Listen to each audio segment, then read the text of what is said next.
الحمد لله رب العالمين وصلي وسلم على نبينا محمد وعلى أهله وصحبه أجمعين أما بعد. The Fitna of the Dajjal and Gog and Magog by Sheikh Abdurrahman bin Nasir As-Saadi rahimahullah.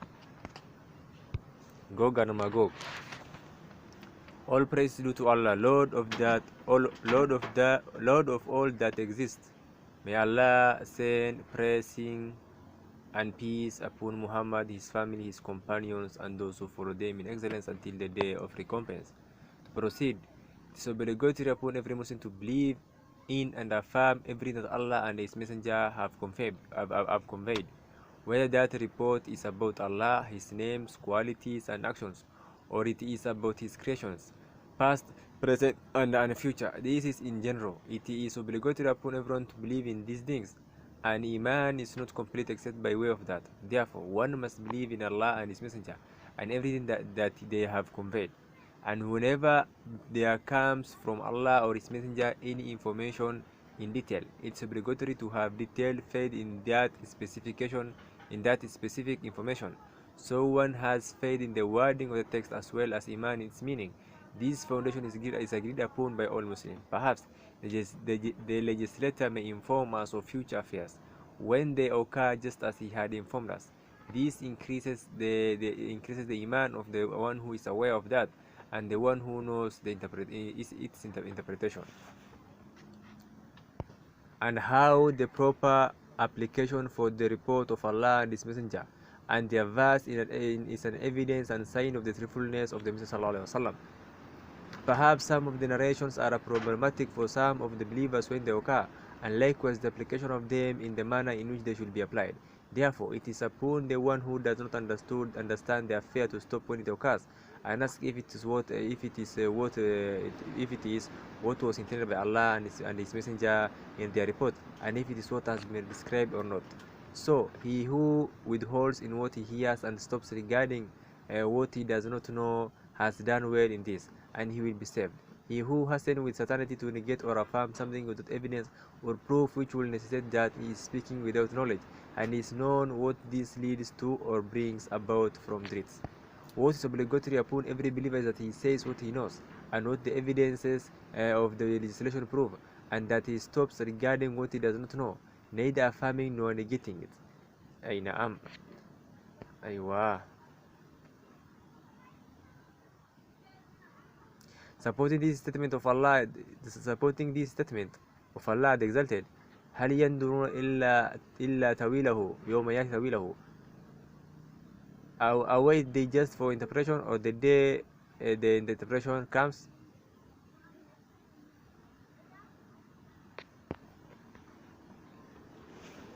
Likewise, the statement of Yusuf alayhi salatu wasalam, يا أبتي هذا تأويل رؤياي من قبل قد جعلها ربي حقا. Oh my father, this is the interpretation of my dream aforetime. My Lord has made it come true. And he does not intend the blameworthy type of interpretation, which is misinterpretation of the speech away from the predominant meaning, taking that which is incorrect without evidence or by utilizing false evidences. For more on this subject, refer to the meanings of al-Tawil in Risala at-Tadmuriyya, page 99 to 96.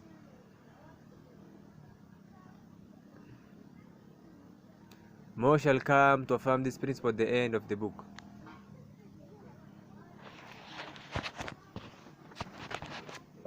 And there are many examples of this.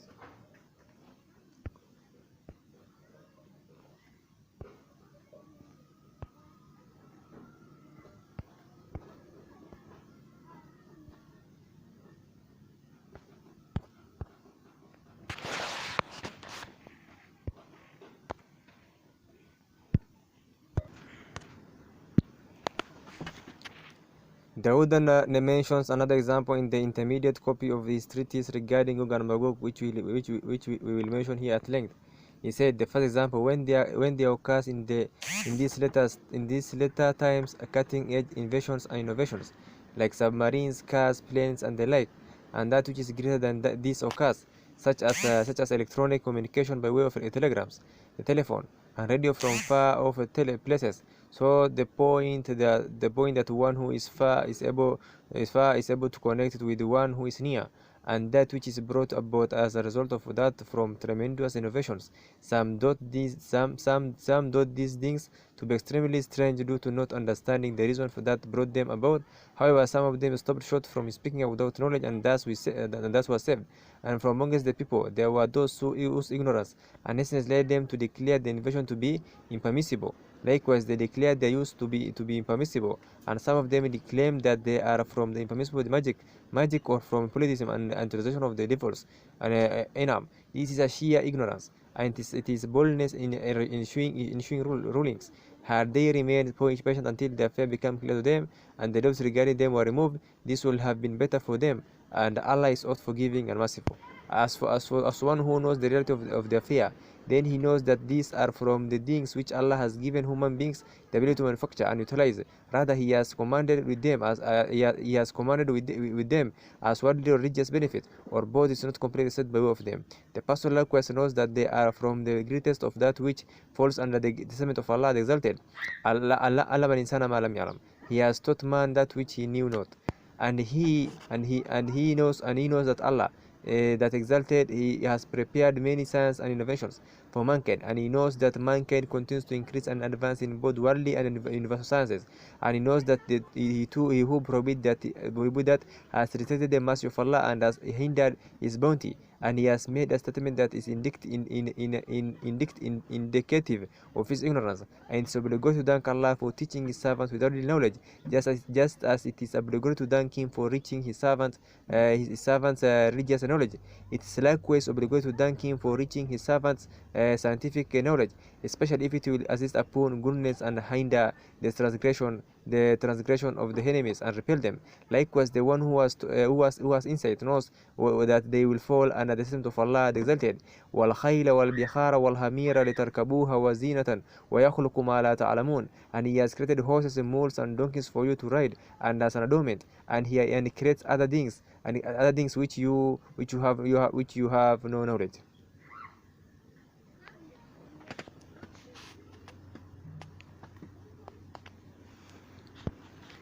He has informed us in the time of the revelation of the Quran regarding the future that He shall create affairs which human beings used to write, and for various benefits that man can not know at that time. And these things have occurred just as He informed us. Allah has created miraculous machination and wondrous inventions by way of teaching mankind that which the people did not know. And once this occurred, this is from the evident signs of Allah concerning which He said,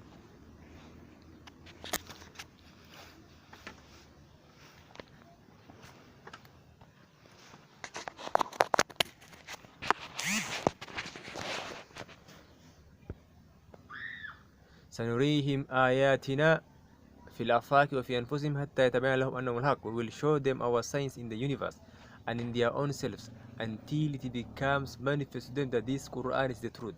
So the believers know and recognize that His promise is true and that His reports are truthful. Likewise, it is from Allah's favor upon His slaves and His kindness to them that He has informed them of these things in general way, because if He informed them of these things in detail, then the obstinate enemies would have had a statement by which to criticize the virality of the message of Muhammad sallallahu alaihi wasallam.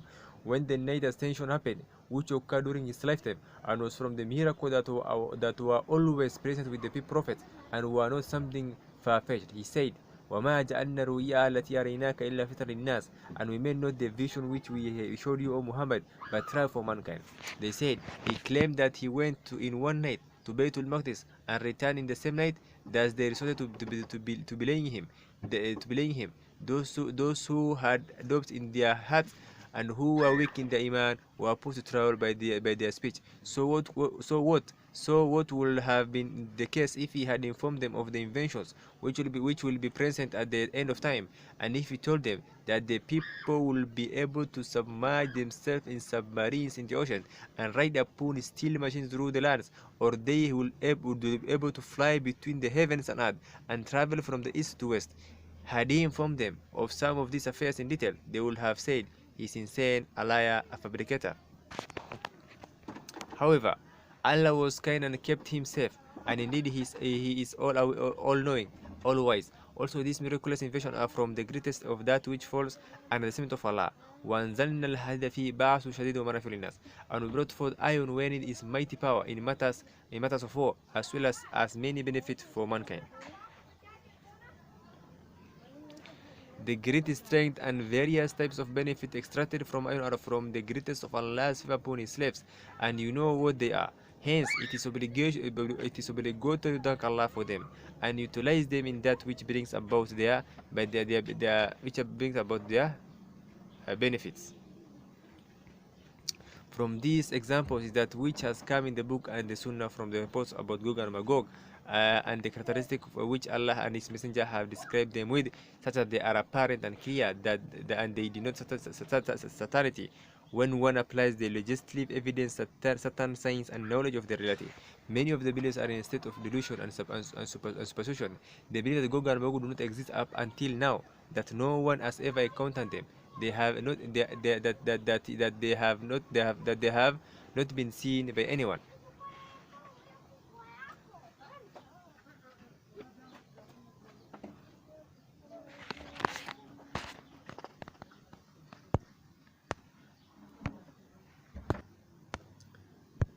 Any correction before we read from these examples? We turn to this place which brings about their benefits. In the religion as well as wildlife, and to repel the enemies by way of their strength, and to utilize their benefits to bring about fruits of goodness and various types of uses. And greater than all of this is that it is the greatest of that which falls under the statement of Allah the Exalted, وَأَعِدُّ لَهُم مَا اسْتَطَعْتُم مِّن قُوَّةٍ, and make ready against them all you can of power. And this is a command of obligation and a command of recommendation in proportion to conditions.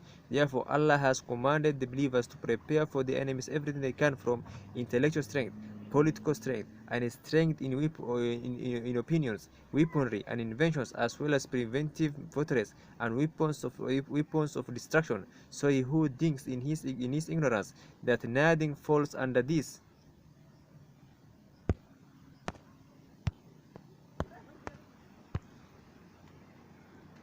أي نعم اللهم سلم.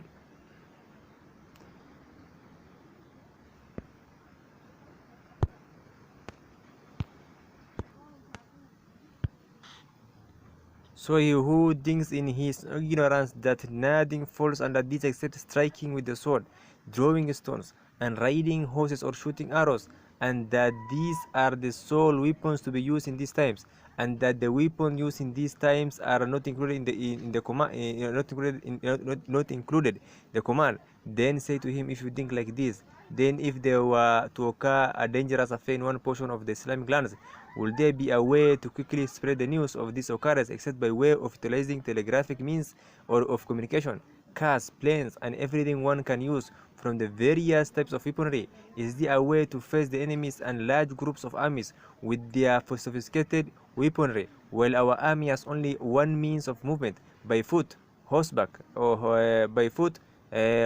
riding, and the likes? Is there any way to be made aware of these things except by way of telegraphic communications, utilizing means by way of which we can quickly convey information, and we are able to face the enemy while riding animals, while they have planes and other sophisticated weaponry? Is it possible to face them except with the lack of what they have? And since the issue is clear, and its benefits are evident and well known, then the statement of the one who rejects them today and rejects their usage and importance is not given any weight or consideration, and Allah knows best. End of the Shaykh speech.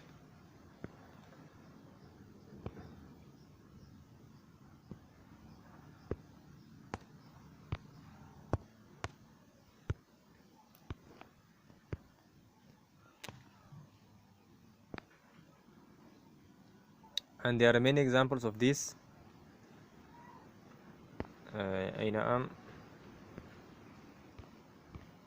From these examples that which has come in the book and the Sunnah, from the reports about Gog and Magog, and the characteristic which Allah and His Messenger have described them with, such that they are apparent and clear, and they denote certainty. When one applies the legislative evidences as certain science and knowledge of the upper reality, many of the believers are in a state of delusion and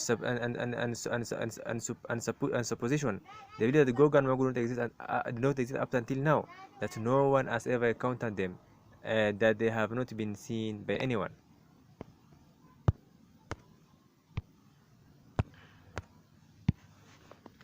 And that they are behind a barrier and a wall that Durkarnain has built, and that the people are tremendous nations, multitudes upon multitudes of people in existence today upon the earth, in every part of the planet, and each of the 6 known continents, and in every peninsula adjacent to these continents. All of these aforementioned people, according to them, are far less than Gog and Magog, who are in existence today upon the earth. This dot process is clearly erroneous, and the reason for it is a lack of correct understanding of what has come in the book and the sunnah regarding this issue, and not having knowledge of the reality and the condition of the earth, and those who inhabit it while applying the hadith haphazardly without knowing the attributes. Beyond all this, the emergence is denied, and people believe that Gog and Magog are not the nations that are found today in various portions of the earth that are well known, from Russia, China, Japan, America, and those outside of Asia. The inhabitants of Africa, Europe, South America, North America, and Australia, and the offspring of these people. Gog and Magog, according to them, are not these nations, and they are within the earth, and they are more than the aforementioned people many times over, while up to now they have not found any reports indicating this. As for the one who